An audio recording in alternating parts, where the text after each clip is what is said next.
Halo, saya Adriana Atalia, NIM 672019-114.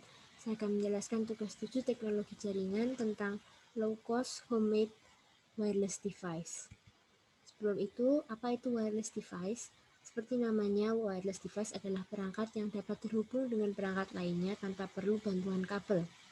Sama dengan wireless network, media transmisi wireless device adalah gelombang radio, gelombang mikro, dan cahaya inframerah. Contohnya adalah perangkat yang berbasis Bluetooth dan Wi-Fi.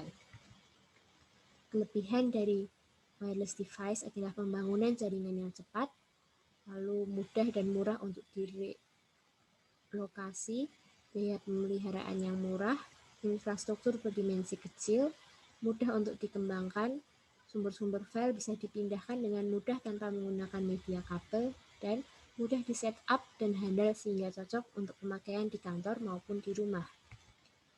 Wireless device juga punya kekurangan, antara lain keamanan dan kerahasiaan data rentan, interferensi gelombang radio yang sering ada, delay atau kelambatan yang besar, biaya peralatan rata-rata mahal, produk dari produsen yang berbeda-beda kadang tidak kompatibel atau cocok, kualitas sinyalnya berubah-ubah, dipengaruhi oleh keadaan udara dan kondisi tempat, mahal dalam investasinya kalau dibandingkan dengan menggunakan media kabel. Juga kemungkinan penyadapan koneksi lebih besar terjadi. Nah, low cost homemade wireless device yang akan kita bahas hari ini adalah antena kaleng. Pertama, alat yang dibutuhkan adalah tang, gunting, penggaris, spidol, bor, serta baut dan mur. Bahan yang digunakan adalah kaleng, konektor SMA, plug TNC RG58CR-NPG, soket TNC, kabel koaksial RG58, kawat tembaga, dan lakban. Langkah pembuatannya, yang pertama adalah mempersiapkan kaleng. Kaleng yang digunakan di sini berdiameter 10 cm dengan tingginya sekitar 13 cm.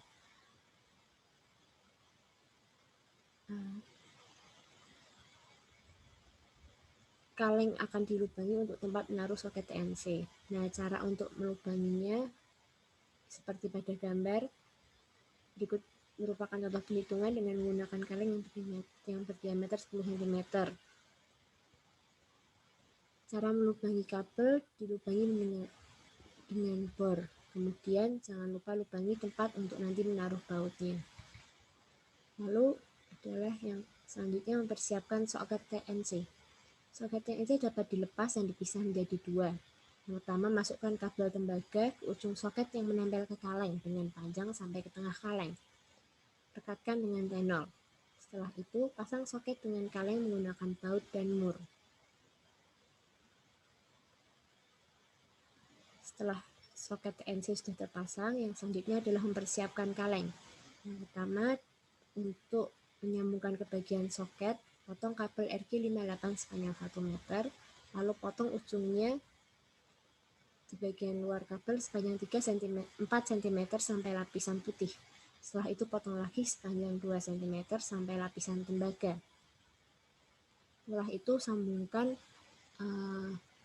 kabel yang sudah dipotong dengan soket TNC yang bagian satunya. Caranya adalah dengan memasukkan ujung tembaga ke dalam soket. Setelah itu, setelah masuk dengan rapi, rekatkan dengan lakban atau jika ada dari soketnya sendiri ada untuk menahan agar soketnya tidak lepas, itu bisa dipasang. Tapi kalau tidak ada, bisa menggunakan lakban. Setelah itu, sambungkan lagi soket yang menyambung dengan kabel dengan soket yang ada di kaleng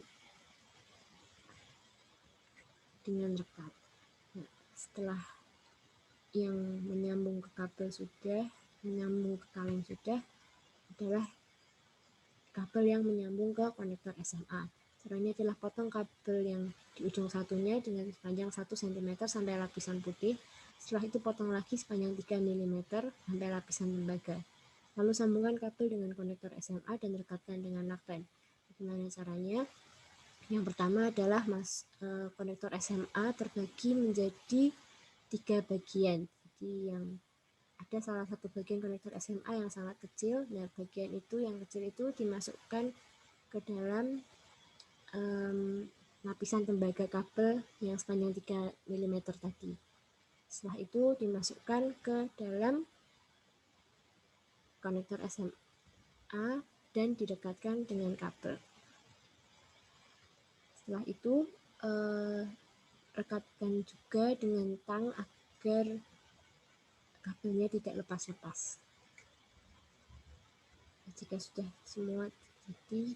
semua sudah terpasang, dapat dites dan dicoba dengan menggunakan laptop atau PC atau apa yang ada. Sekian penjelasan dari saya. Terima kasih.